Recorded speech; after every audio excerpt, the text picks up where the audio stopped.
Hello everyone, কথা ধারাবাহিকের আজকের পর্বে দেখতে পারবেন এভি কথাকে বলে, যখন তোর হাত ধরেছিলাম তখন তোর পালস রেট হাই ছিল, নার্ভাস ছিলি, তার মানে কিছু তুই একটা ভাবছিলি, চিন্তিত ছিলি। কি ভাবছিলি বল, তুই কি লুকোচ্ছিলি? আর তুই ইচ্ছে করে এইসব করছিস তাই না? আমি বুঝতে পারছি। তখন কথা বলে, আমি আপনার প্রেমে তো অনেকদিন আগেই পড়েছিলাম পাচক মশাই, তাই ইচ্ছে করেই আপনাকে আমার কাছে টেনে নিলাম। এভি বলে, এই ফালতু কাজের সময় আমার কাছে নেই। এদিকে কথা বলে সে গোবরডাঙ্গা যাবে ঋতুর বাড়িতে। তখন এভি আবার বকাবকি করে, বলে এত রাতে তুই গোবরডাঙ্গা যাবি, তোর গোবরগিরির আর শেষ নেই। এদিকে কথা আবার প্ল্যাকার্ড নিয়ে এভির মান ভাঙাতে গেলে সে প্ল্যাকার্ডে কথার হাতটা কেটে যায়। তারপর এভি টেনশনে চলে আসে আর কথার হাতটা ধরে নেয়। তখন কথা বলে, আপনি এখনও আমার জন্য এতটাই চিন্তিত পাচক মশাই? আর তাছাড়া আপনি এই যে আমাকে নিয়ে এতটা ভাবছেন, আমাকে শাসন করছেন, আবার গোবর দেবী বললেন, এই কথাটা আমার খুব ভালো লাগলো। আপনি শাসন করলে আমার ভালোই লাগে। তারপর কথা ঘর থেকে চলে গেলে এভি মনে মনে বলে যে তুই এইসব করছিস তার মানে নিশ্চয়ই কিছু একটা লুকোচ্ছিস। আর তাছাড়া তুই আমাকে যে কষ্টটা দিয়েছিস সেটা কখনো আমি ভুলতে পারবো না। আমি এর বদলা নেবই। আমি তোকে কখনোই ক্ষমা করব না।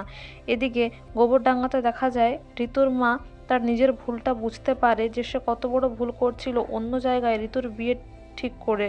তারপর সে ভাবে যে কি করে প্রত্যয়ের সঙ্গে বিয়েটা দেওয়া যায়। এদিকে কথা এসে বলে, কাকিমা আমি বলেছিলাম এই বাড়িতে আসবো না, কিন্তু ঋতুর এই অবস্থার খবর শুনে আমি বাধ্য হয়েই এলাম। তারপর জয়তী বলে, আচ্ছা প্রত্যয় ছেলেটা তো ভালো, তাহলে ওখানে গিয়ে বিয়ের কথা বললে কি হয় না?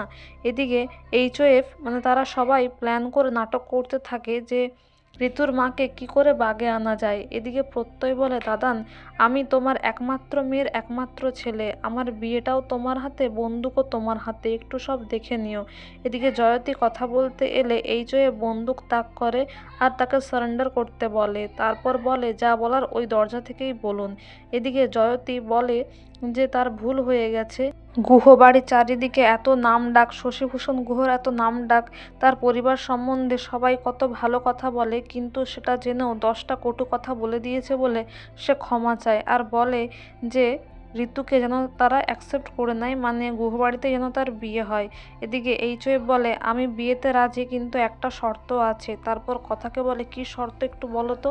তারপর কথা আইডিয়া দিয়ে দেয় আর সেই আইডিয়া অনুযায়ী এইচওএফ বলে যে বিয়েটা এই বাড়ি থেকে, গুহ বাড়ি থেকেই হতে হবে। ওই বাড়িতে আমার পরিবারের লোক অনেক অসম্মানিত হয়েছে, ও বাড়িতে ঋতুর বিয়ে হবে না।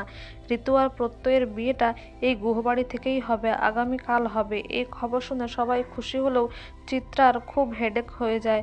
সে বলে, আরেকটা বন্ধু এ বাড়ির বউ হয়ে উঠবে, মানে কথার দল ভারী হয়ে গেল।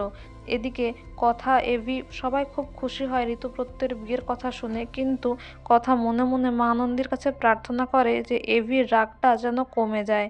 তো বন্ধুরা, এই ছিল আজকের আপডেট।